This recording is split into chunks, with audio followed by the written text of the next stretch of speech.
E te encontro no mistério, em meio ao mar, confiarei, e ao teu nome clamarei, e além das ondas olharei, se o mar crescer, somente em ti descansarei, pois eu sou teu e tu és meu.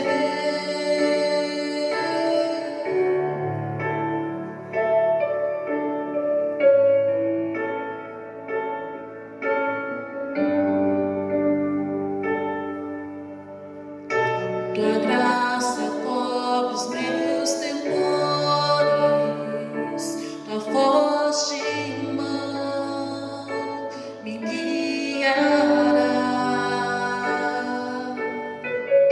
Se estou cercado pelo medo, tu és fiel, nunca vais falhar.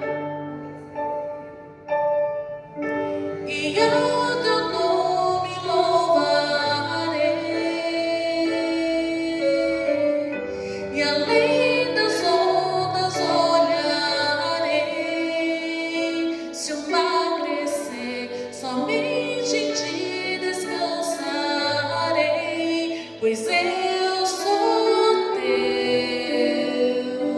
e tu és meu.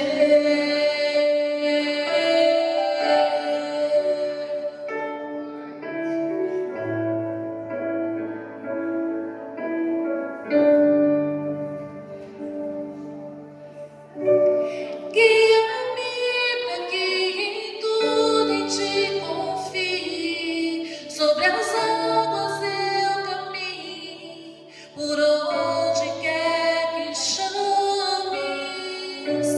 Leva-me mais fundo do que já estive, e minha fé será mais firme, Senhor, em tua presença.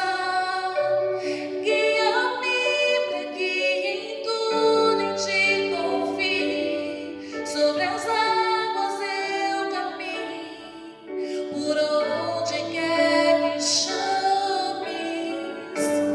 Leva-me mais fundo do que já estive, e minha fé será mais firme, Senhor, em tua presença.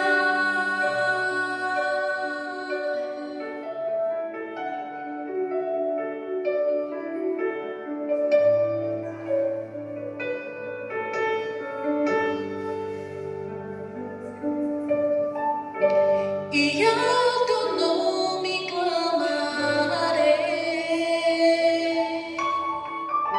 e além das ondas olharei, se o mar crescer, somente em ti descansarei, pois eu sou teu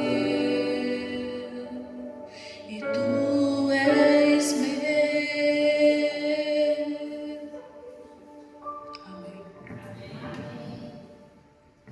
Agradecemos a Sheila pela mensagem e agora chegou o momento da irmã Yolina, mais uma vez que o Espírito Santo use-a. Amém.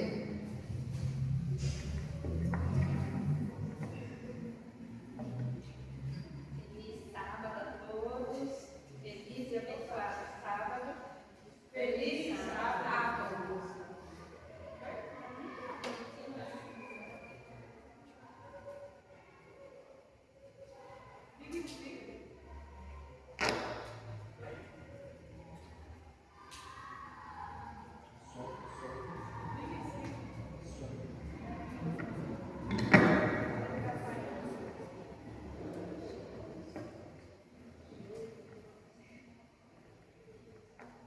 Ouviram, né? Feliz sábado.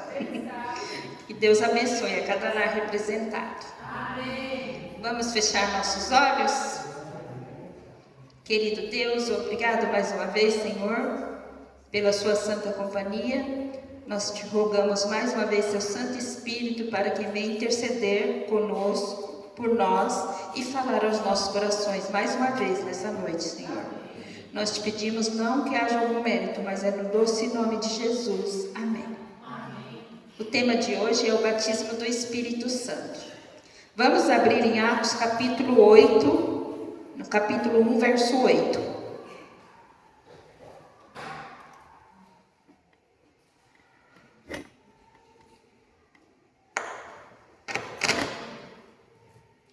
O batismo do Espírito Santo.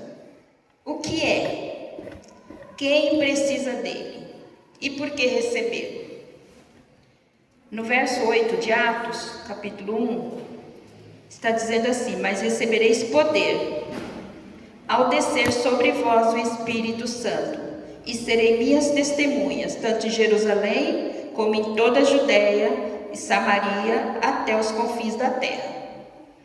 Vamos ler também em Lucas, capítulo 3, versículo 21 e 22.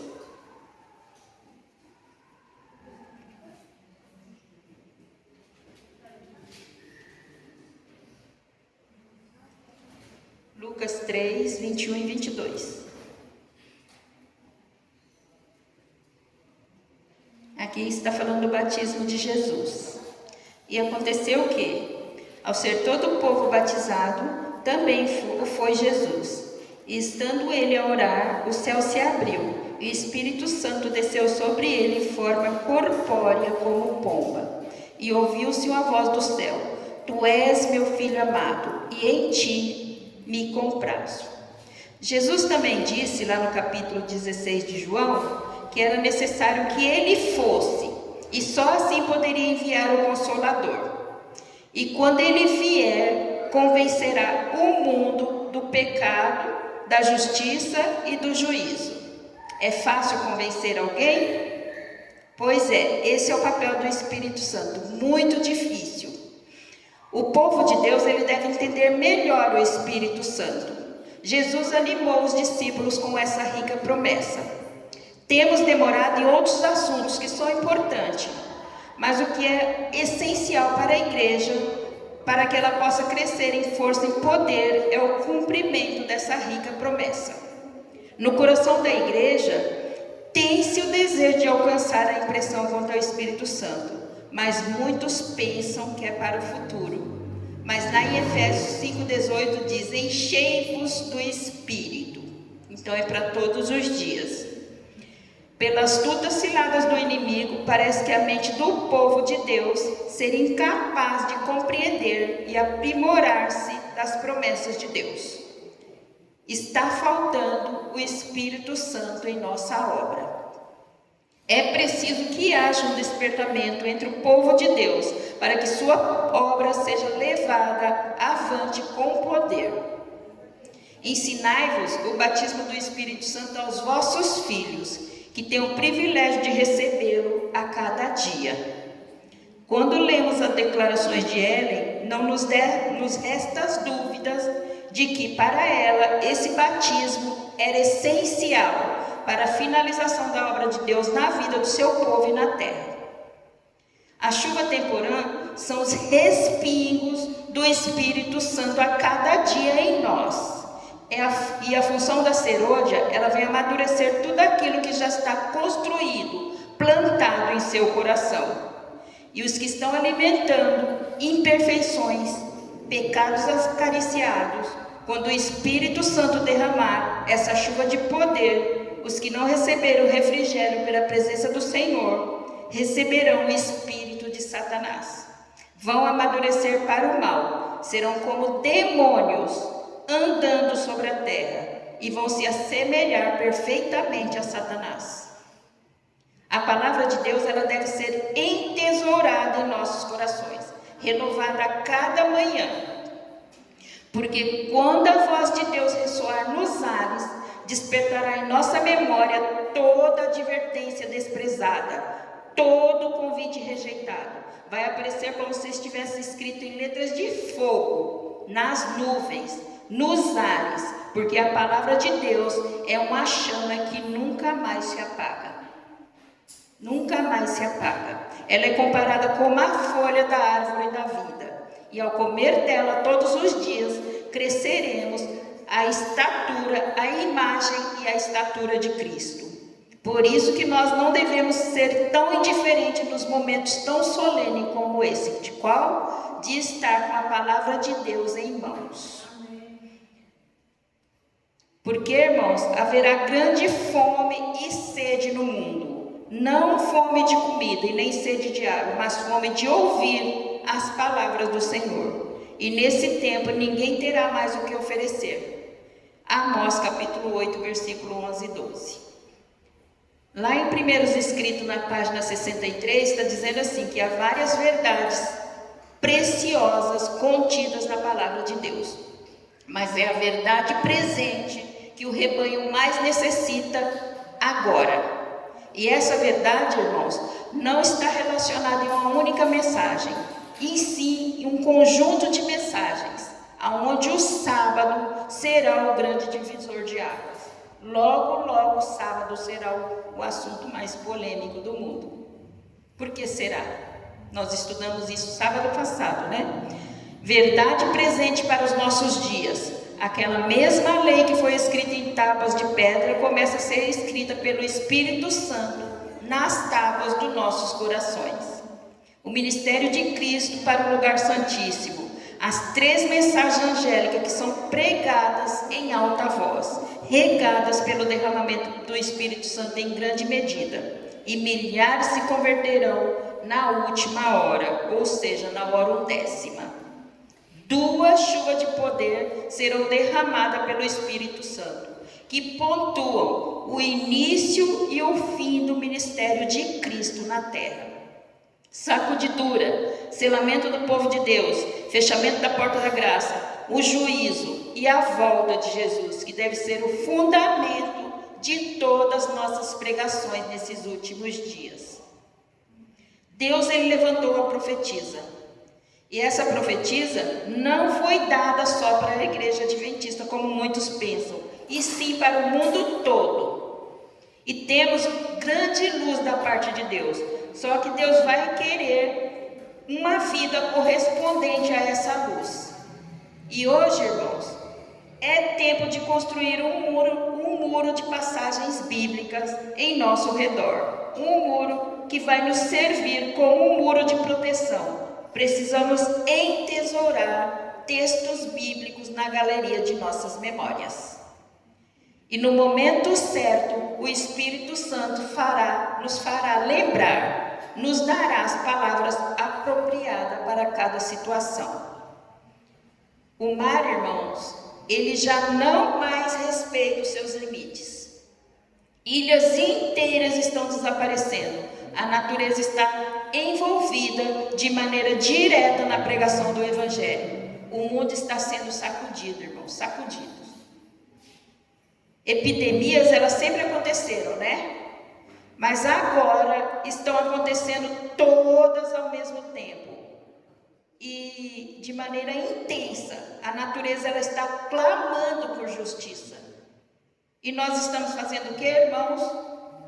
Dormindo. Como os 10 virgens, né? Dormindo. Deus fala que se nós estivéssemos apenas meio despertos, isso nos mostra, irmãos, nosso profundo despreparo e desinteresse sobre as profecias. O que é profecia? Profecia é Deus escrevendo a história antes que ela aconteça. E Deus, ele nos concede essas profecias. Já é hora, irmãos, de nós nos despertarmos do sono, porque nossa salvação está mais perto agora do que a princípio cremos. Vai alta noite, vem chegando o dia, e deixemos, pois, as obras das trevas e nos revestimos das armas da luz. Os acontecimentos, irmãos, estão diante de nossos olhos e nós não estamos percebendo. Noé, ele pregou por 120 anos e essa mensagem já havia sido pregada 1000 anos antes de Noé. essa profecia foi dada para Enoque. Deus abre os olhos de Enoque de uma maneira profética. Depois Enoque prega para seu filho Matusalém. Matusalém prega para seu filho Lameque. Lameque prega para seu filho Noé. E agora Noé escolhido por Deus para dar a última mensagem de advertência a esse mundo, que seria naquela época a mensagem mais importante para aquela época. E Noé, ele pregava nas praças com semblante, com o rosto resplandecente de santa consagração. Noé, ele investiu tudo o que ele tinha, irmãos, na construção da arca. Ou seja, Noé, ele vivia o que pregava. E a porta da graça se fechou para eles. E aquela multidão incontável gritava ao redor da arca: Noé, seu velho doido, seu velho maluco, será que só você está certo e nós estamos errados? E nós, irmãos, como que nós estamos hoje? Jesus está às portas. Como que nós estamos hoje? Aí passou o primeiro, o segundo, o terceiro e o quarto dia e nada de chuva. Os filhos de Noé falaram: Pai, por que não choveu? Será que nós estamos em pecado? E Noé, ele teve um tempo de angústia. A mesma angústia que vamos passar quando a porta da graça se fechar. Meus queridos, Cristo, ele espera com fremente desejo a manifestação de si na sua igreja. Quando o caráter de Cristo foi reproduzido perfeitamente sobre o seu povo, então ele virá reclamar como seus, meus queridos.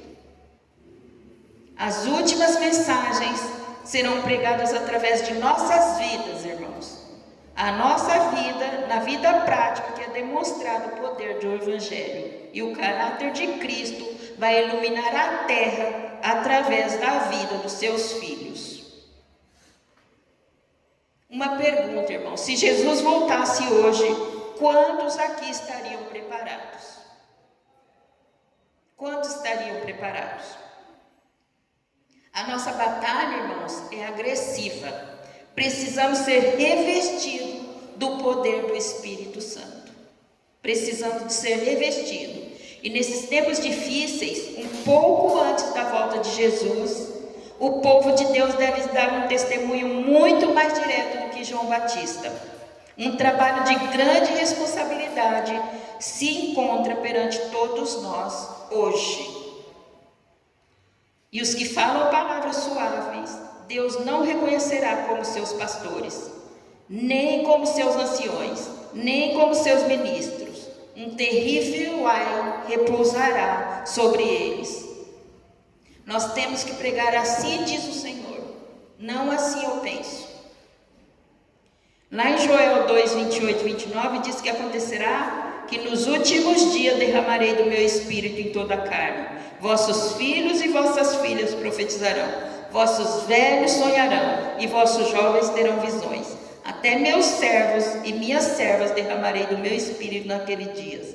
Essa profecia, irmãos, é para agora, para nós, para agora, nos últimos dias. O Espírito Santo, ele sempre existiu, né? Vamos ver lá o que está escrito em João 14, versículo 16, 17 e 26. João 14,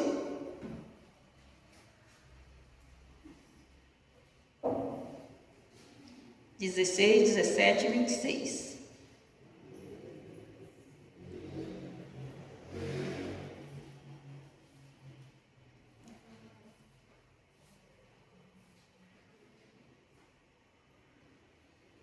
E eu rogarei ao Pai, e Ele vos dará outro Consolador, a fim de que esteja para sempre convosco. E o Espírito da verdade, que o mundo não pode receber, nem o ver, porque não conhece. Vós conhecereis, porque Ele habita em vós, estará em vós. Agora o verso 26. Mas o Consolador, o Espírito Santo, a quem o Pai enviará em meu nome, esse vos ensinará todas as coisas e fará lembrar de tudo que vos tenho dito. Então, o Espírito Santo, ele se fez presente na criação. Ele é Deus, ele é o outro de Cristo, que frisa no verso 16, né, que é outro consolador. O outro que fala na linguagem bíblica não é o mesmo. Vamos supor que a gente vai comprar um sapato. Compra um sapato, aí aquele sapato você não gostou, você quer mudar de cor, aí você troca por um outro, ou você troca por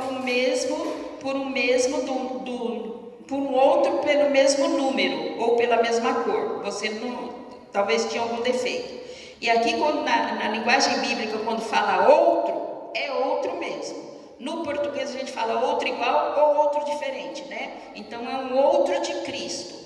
O Espírito Santo é um outro de Cristo. No Velho Testamento, ele era um visitante transitório.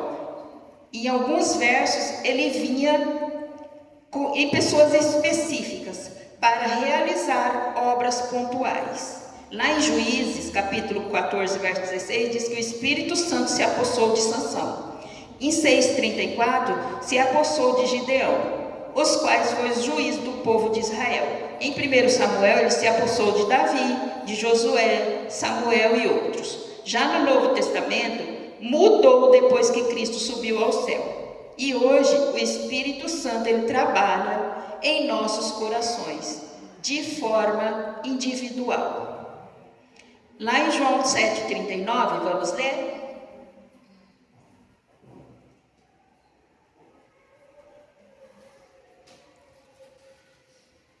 João 7,39. Isso ele me disse com respeito ao Espírito que havia de receber, os que nele crescem, pois o Espírito até aquele momento não fora dado, porque Jesus não havia sido ainda glorificado. Então Jesus teve que ser glorificado para o Espírito Santo ser enviado.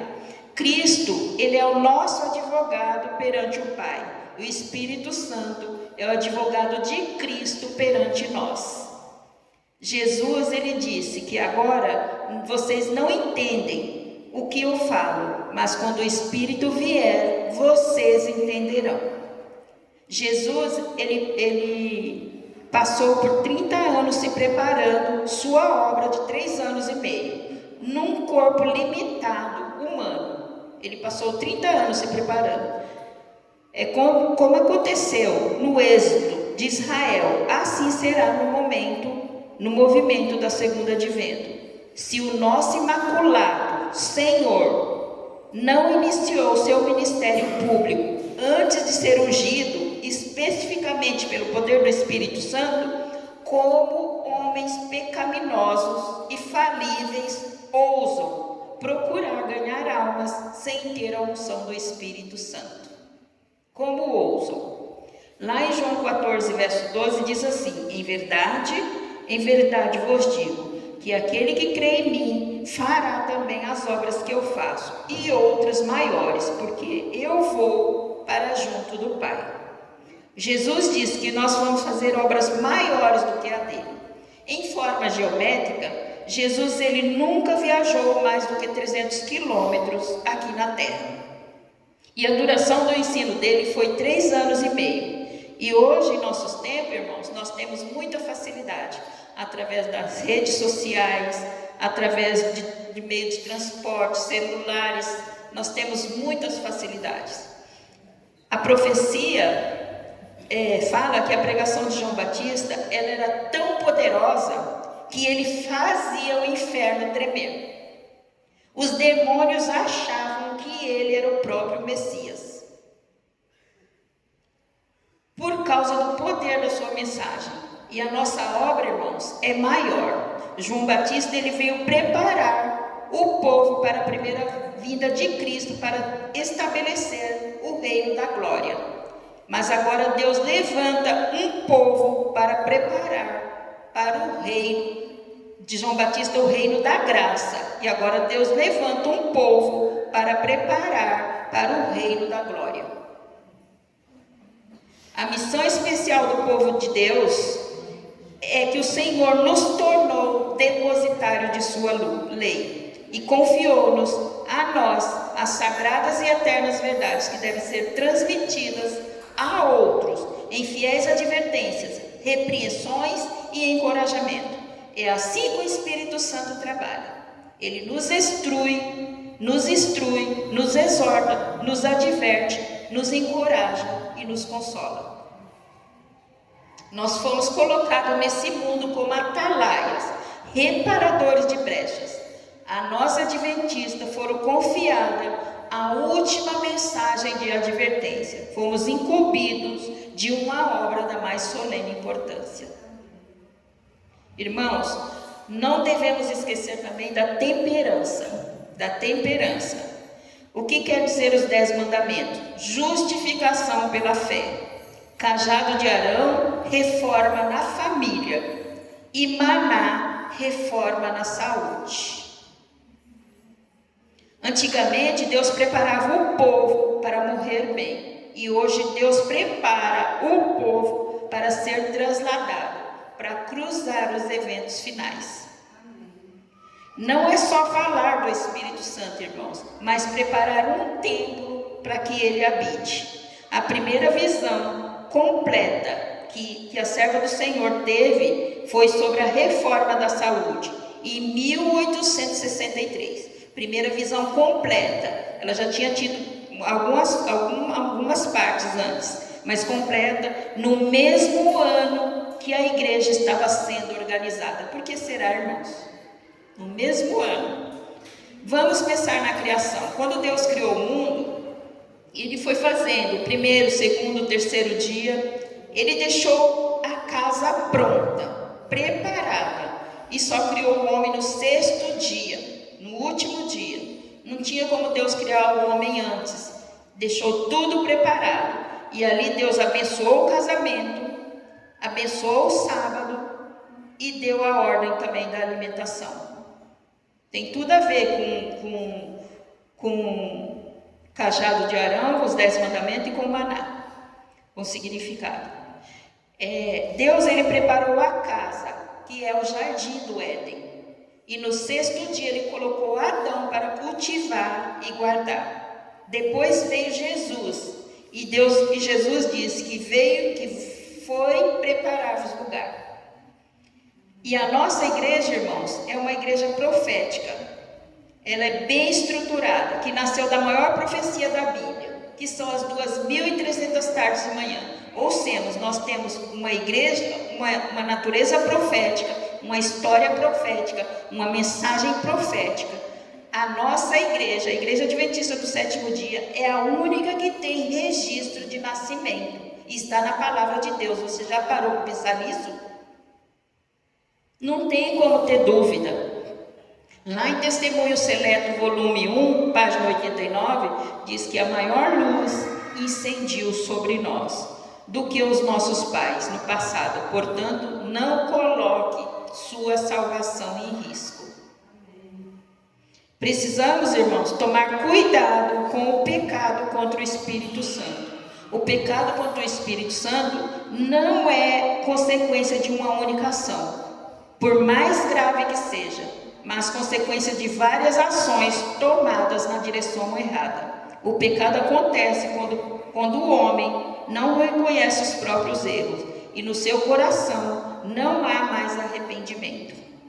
Quando o pecado lhe incomoda, seja pequeno ou grande, ainda é a voz do Espírito Santo falando ao seu coração e te dando oportunidade para aceitá-lo. Muitas coisas que praticamos, irmãos, e amamos, são ofensivas a Deus e nós precisamos abandoná-las.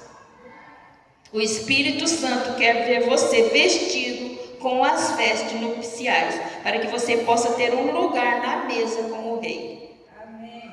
A sacudidura ela já começou de maneira individual. A chuva serôdia, o refrigério pela presença do Senhor, já começou a ser derramado de maneira individual, para todo aquele que busca e pede. No meio da mornidão do povo de Deus, já tem pessoas aquecidas pelo Espírito Santo.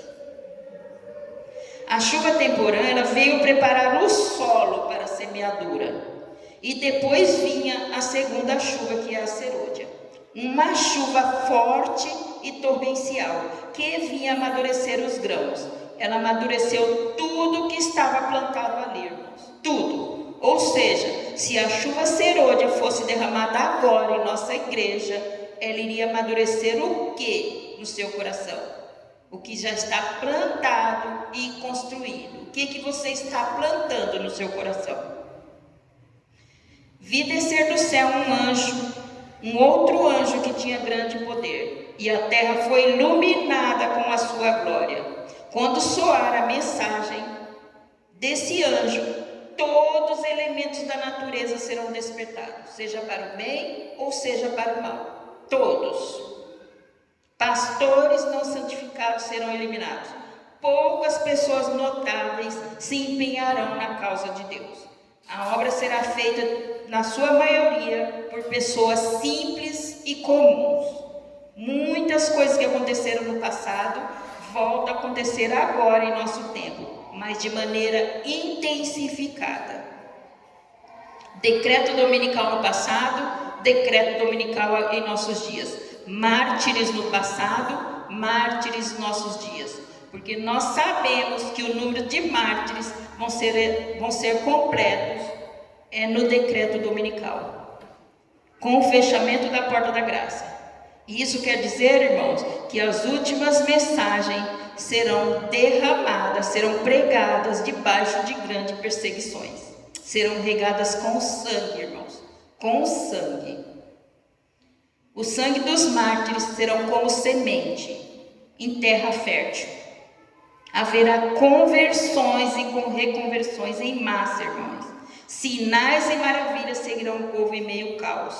Mais de 50 milhões de mártires morreram para que essa palavra pudesse estar em nossas mãos hoje, irmãos. A Bíblia, ela foi escrita com sangue, com sangue. E nós, irmãos, nós não temos uma só missão especial. Nós somos herdeiros da reforma. Naquele tempo, um simples ato de estar com a Bíblia, de ouvir a palavra de Deus, estar ouvindo como nós estamos ouvindo hoje, já era um decreto de morte. Já era um decreto de morte. Homens eram mortos a espadas, estrangulados, queimados vivos, comidos por feras. Senhoras eram enterradas vivas, grávidas, moças colocavam suas roupas de sono e caminhavam para as covas para serem enterradas vivas, irmãos, como se estivesse caminhando para o seu aposento para dormir sua noite de sono. Elas caminhavam para as estacas para serem estranguladas e queimadas vivas, como se estivesse caminhando para o altar para encontrar seu noivo. Como uma noiva vai encontrar seu noivo? Feliz, né? E elas iam dessa maneira. As mães, elas ensinavam seus filhos que provavelmente seus destinos seriam de mártires. E eles cresciam já sabendo. Por isso que é interessante ensinar os filhos também o batismo. As crianças também vão ser usadas. Tropas romanas, eles capturaram o pai e o filho valdense. Eles queriam que aquele pai entregasse seus amigos valdenses, através da tortura do seu filho, e provavelmente ele ia negar a sua fé. Aquela criança, ela foi amarrada, esfregada na parede, até se desmanchar, torturada até a morte, irmãos. E as últimas palavras que saíram dos lábios daquela criança foi: Pai, não renegue sua fé. Pai, não renegue sua fé. Antíoco Epifânio II, ele pegou uma família de judeus macabeus.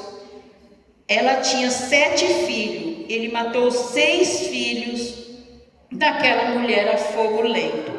O próprio Antíoco Epifânio foi até aquela mãe e disse: eu não quero exterminar toda a sua família. Fale para essa criança renunciar sua fé.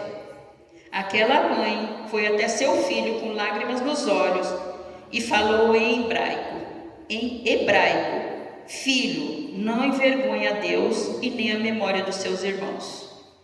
E aquela criança de 9 anos se voltou para o imperador e disse: não pense, porque só porque eu sou uma criança, eu tenho menos caráter do que os meus irmãos. Nós fomos criados pelo mesmo Pai e servimos o mesmo Deus. E segundo o relato, aquela criança pulou dentro do azeite fervendo. Falta de amor, irmãos? Não. Essa é a verdadeira prova de amor. Meus queridos, nós não devemos ter medo de matar o nosso corpo, e sim a nossa alma. A nossa alma. A recompensa que teremos, irmãos, vai ser fichinha. Irmãos, essa mensagem é pesada. É muito pesada, profunda. Mas nós temos que falar, irmãos. Somos os últimos apelos de Deus para salvar a humanidade. São os últimos apelos. Será mais triste nós chorarmos na segunda ressurreição. Então, Jesus disse que nós teríamos aflições, mas para termos bom ânimo. E isso que foi dito, irmãos, não é nem sombra do que nós vamos passar. Aquele que não suportar, Deus vai tirar antes. Deus vai tirar antes. Em Daniel 12:1 fala assim, que haverá tempo de angústia, o qual nunca houve, desde que houve nação até aquele tempo. Mas naquele tempo será salvo teu povo, todo aquele que for escrito no livro. Os momentos finais, irmãos, não serão fáceis, mas assim como é certa a provisão dos tempos difíceis, também é certa a libertação que Jesus nos dará. Depois que a porta da graça se fechar, não haverá mais mortes. Anjos magníficos e poder nos protegerá, e as espadas que serão lançadas serão como penas. As grades das cadeias se abrirão, se desfarão assim. Antes de entrarmos na cidade de Deus, na cidade santa, o Salvador nos concederá os emblemas da vitória. Seu rosto irradia benigno amor para todos, e todos os que resgatados se acham com seus olhares fixos em Jesus, e contemplarão a glória daquele cujo parecer estava tão desfigurado mais do que qualquer outro, e a sua figura mais do que a dos filhos dos homens. Jesus, com a sua própria destra, põe sobre a cabeça dos vencedores a coroa da glória, e com seu nome uma descrição: santidade ao Senhor. Jesus, com voz melodiosa, ele disse: o vosso conflito terminou. Bendito do meu Pai, vinde bendito do meu Pai, possui por herança o reino que está preparado desde a fundação do mundo. E ele nos apresenta ao Pai: eis os filhos que tu me deste. Meus queridos, lá no livro Verdade sobre os Anjos está escrito assim, que Deus criou o homem para a sua glória, para a sua própria glória, para que depois de testada e provada, a família humana pudesse tornar-se um com a família celestial. Era o propósito de Deus repovoar o céu com a família humana. Então vai valer a pena a luta. Os lugares vagos surgidos nos céus pelos anjos caídos, pela queda de Satanás e seus anjos, serão preenchidos pelos redimidos do Senhor. Amém, né? Sabe, meus queridos, aqueles mártires, aqueles homens, eles já estavam mortos. Eles estavam mortos para o eu. Eles já tinham morrido, eles só precisavam de ser enterrados. Já tinham morrido para o eu, para a sua vontade. E todos os dons que o céu pode conceder aos homens é a participação com Cristo em seu sofrimento. É o mais importante depósito e a mais elevada honra. Que Deus abençoe e que nós possamos ser batizados pelo Santo Espírito de Deus para um dia nós estarmos lá no céu com Jesus. Amém?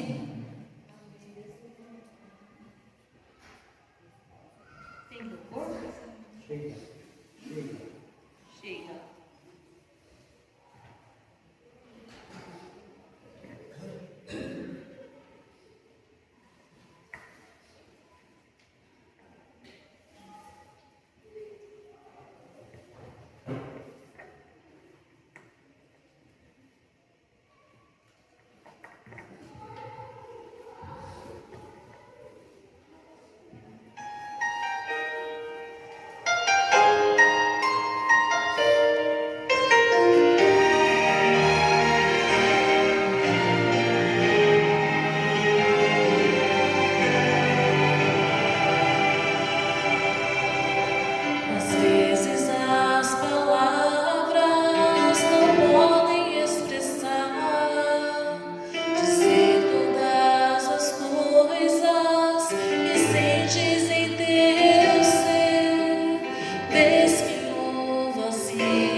juntos